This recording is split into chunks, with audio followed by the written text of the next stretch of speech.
Hello. Today I'm wanting to show you some bridging methods that I use a lot. So these are good for when you're playing either Sky Wars or just like something like that, like on the Hive or CubeCraft or something. Um, so I'll show you the main ones that I do like to use. And they're also pretty easy to use, so yeah. Um, but the first bridging method is called jump bridging. And by the way, these bridging methods I'm showing you only work for Bedrock Edition. Bridging methods in Java are a lot harder, but they they're just they're just harder. But jump bridging is basically what it sounds like. You jump it and you bridge at the same time. One small feature that is in Bedrock is if you like aim right above the block. You'll basically see that if you look it directly at the block, it'll have like that lining right there. But if you like look a little bit ahead of it, then it'll still have it. But if you look too far, then it'll just go away. But yeah, so that's something in Bedrock Edition. Um, so how this bridging method will work is you want at least a 2 block gap right here, and you want a single block that's like just like in this sort of a shape where it's like here's where the gap, and then you place a block right here. But what you do is you want to stand on the block that is just like right above it, and then you want to for I play on PC, so or computer. Basically what you want to do is you want to look down at your block and you want to basically hold the place button and you want to start off at a walk, but then once you clear the gap, you want to run and jump.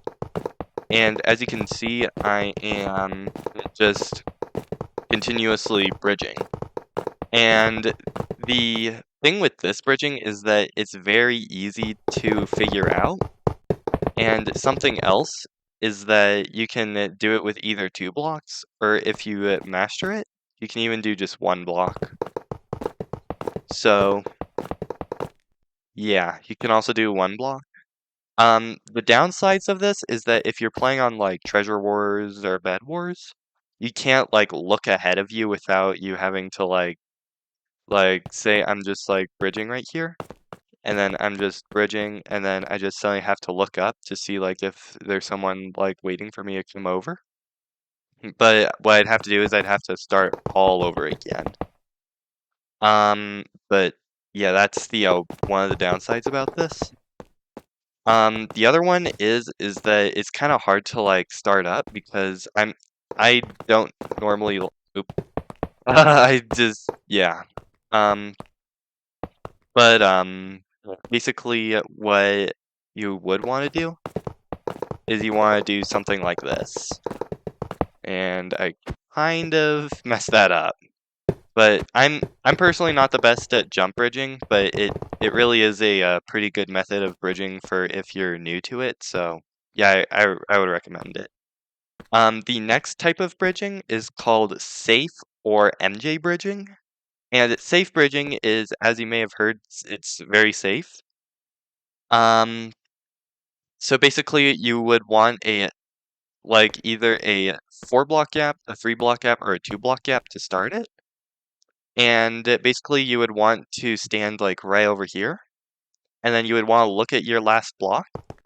And then you just want to just like run and then jump over the block like you just saw there. Um, it, it's honestly a very easy bridging method, and if you've played Skywars, you've probably seen a lot of people using this. But you can do it with either 4 blocks, 3 blocks, which does work, or even 2 blocks, which is a little bit harder. Yeah, see, it's a little bit harder to do, but yeah, I have done it. I promise. Yeah, there, see? You kind of have to aim a little low. But yeah, so that's just like thing with it. But downsides of safe bridging, which I just MJ'd bridge. but what safe bridging basically is you basically just like run and then you don't jump. And the thing with this is that like the only downside is that you would either just accidentally like have a lag spike if you have a bad ping. But that's pretty much the one downside about this. And if it's like a lag spike, then you can sometimes fall off. But the next bridging method that I'm going to show you will basically not it basically won't be able to do that very easily. So you can basically do the same thing. It's literally the exact same thing as safe bridging, just slightly different. All you have to do is basically just like start off like that, but you have to jump while you're on the bridge. And you can just like bob as you move. Like you can just like see my little guy on the top left corner. He's like slightly bobbing his head. But that's how you MJ bridge, and it's literally the exact same as safe bridging, just it's better for like low ping stuff. But yeah. And this last bridging method that I'm going to show you is basically just like more so like if you just want to like do some sort of thing where it's like you just want to pull a prank on someone. Like say you're just fighting someone and then you just like hop on top of this block, pull out blocks, and then just start bridging backwards. But I'm not sure what the exact term for it is, but I'm just gonna call it backward bridging for this. But basically what it is you want like the same setup as like for normal jump bridging. And then what you want to do is you want to stand with your back that way. And you basically just want to look down at the block, hold your place button, and you just want to walk backwards. And as you can see, it just looks so ridiculous because I'm just placing and bridging blocks backward. Yeah, and it's basically the same thing as the jump bridging. It's just you don't jump and you're just going backwards. But you can do it with one block as well from this, which, yeah.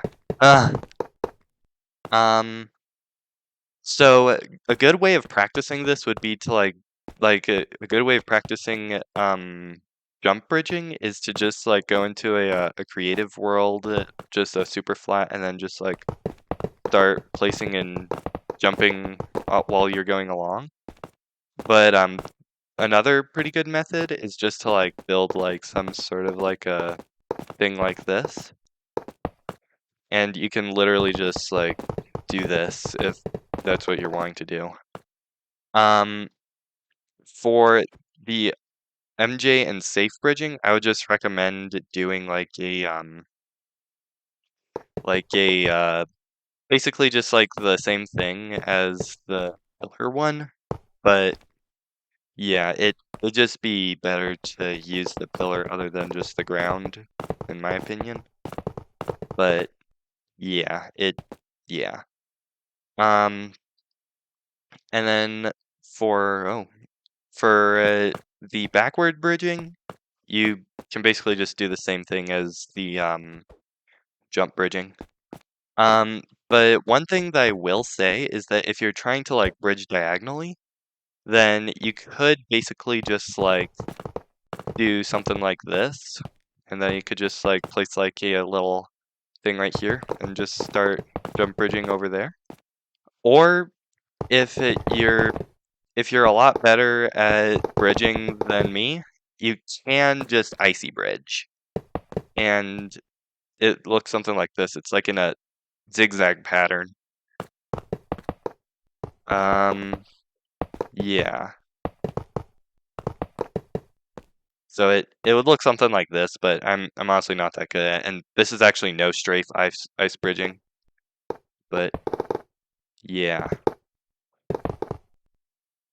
So the thing with that is that it's just like it'd take up more blocks. That's why I just prefer doing the this. Oh, I didn't. I was standing on the edge of the block, I think. But you can do this, and if you're like trying to like end off at like an abrupt stop, what you can do is you can either just like keep holding right or keep holding your your place button and then just let go of your control. Or if that doesn't work, you can just keep going and then you can just like look up and then it'll have like a thing right there that they'll like stop you. But yeah, so that's basically what this is. So yeah, and by the way, like I said, this will work on like CubeCraft, the Hive, different servers like that, but it'll only work on Bedrock Edition. So yeah, if you're like doing like some sort of a Java bridging video, or if you're like looking for like a Java bridge thing, you'd probably want to like figure out how to telebridge or something, but I have no clue how you do that. All I know is that you just all you do is just use drag click. If I can drag click. Yeah, there we go. So yeah, that would basically be what you would want to do, but I'm not good at drag clicking, so ugh. I'm not sure if you can hear my mouse in the background, but yeah. So yeah, another method is just doing that, but if you see someone that's like spamming blocks so fast, like they're just like spamming it to where it's like there are blocks underneath and just like it's just absolute chaos when they're bridging. And if they're not even looking down, then that means that they're probably using an auto clicker or something that's like un that's just like not Minecraft. Probably just like an auto clicker or just some sort of external software. So if you see someone like that on like the Hive, for example, report them. That's a hacker. So yeah, and don't hack. Um, so yeah, and that's all for today's video. I hope you enjoyed. If you did, please like and subscribe. I will see you later. Bye.